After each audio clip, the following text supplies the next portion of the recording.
अनपढ़ रहेंगी। देविका की बात सुनकर घर की सभी औरतों को पहली बार एहसास हुआ कि वो किस अंधकार वाले समाज में जी रही हैं। लेकिन फिर भी घर की सारी औरतें उसे ही समझाती हैं। बहू देखो, तुम्हारी बात सही है, लेकिन तुम इस हालत में सफर नहीं कर सकती।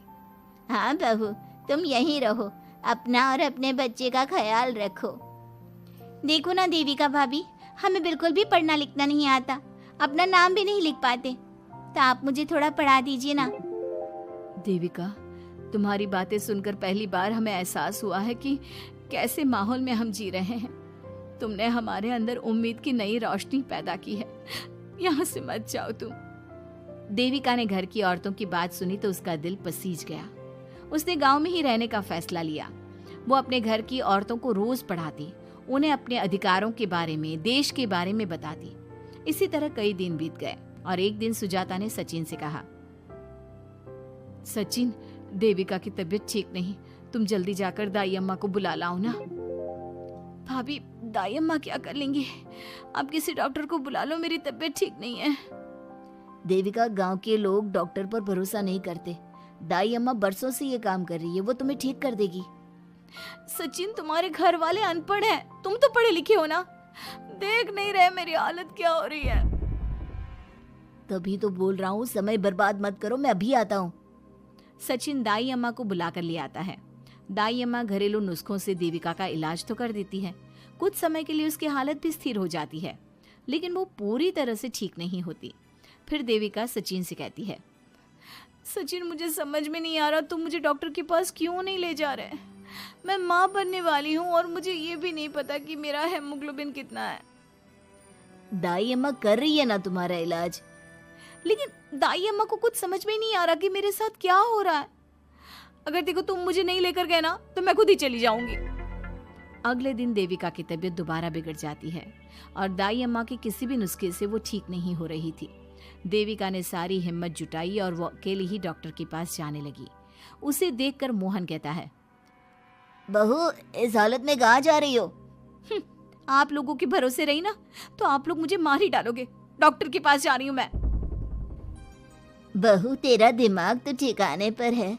हमारे घर की औरतें मर्दों से इलाज नहीं कराती। हे भगवान, इन जाहिल लोगों को मैं कैसे समझाऊं? डॉक्टर औरतें भी होती हैं।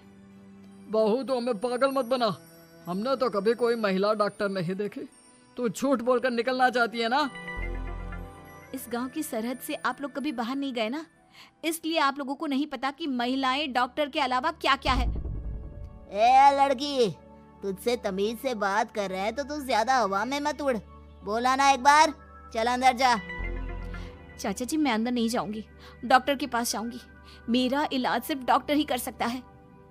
ये बोलकर देविका घर से निकल रही थी कि तभी जोगिंदर ने उसे कमरे में ले जाकर बेड पर जोर से धक्का दे दिया, जिसकी वजह से देविका के पेट में चोट लग गई और वो दर्द की वजह से जोर जोर से चिल्लाने लगी। ये देखकर घर की सारी औरतें देविका को संभालने लगी। देविका, हिम्मत रखो, सब ठीक हो जाएगा। देविका भाभी, आप ठीक हो ना? माँ, कुछ करिए ना, भाभी की तबीयत बहुत खराब हो रही है। लेकिन मैं क्या कर सकती हूँ? भाभी, कुछ तो करो, कहीं बहू को कुछ हो ना जाए।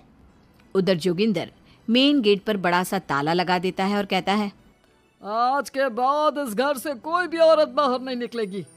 देविका का बच्चा भी इसी घर में होगा, ये जिंदा रहे या मर जाए। जोगिंदर की बात सुनकर सभी औरतें बाहर आती हैं। जब विमला को इस बात का एहसास हो जाता है कि जोगिंदर देविका को डॉक्टर के पास किसी कीमत पर नहीं जाने देगा, तब विमला पहली बार अपना घूंघट उठाकर तेज आवाज में कहती है, मैं भी देखती हूँ देविका को डॉक्टर के पास जाने से कौन रोकता है। आज देविका डॉक्टर के पास जाकर रहेगी। देविका की सास का घूंघट आखिरकार उतर ही गया।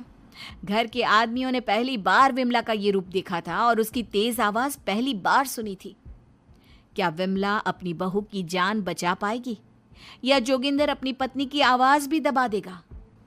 ये जानने के लिए हमारे अगले एपिसोड का इंतजार कीजिए और हमें कमेंट में ये भी बताइए कि घर की औरतों को आगे क्या कदम उठाना चाहिए।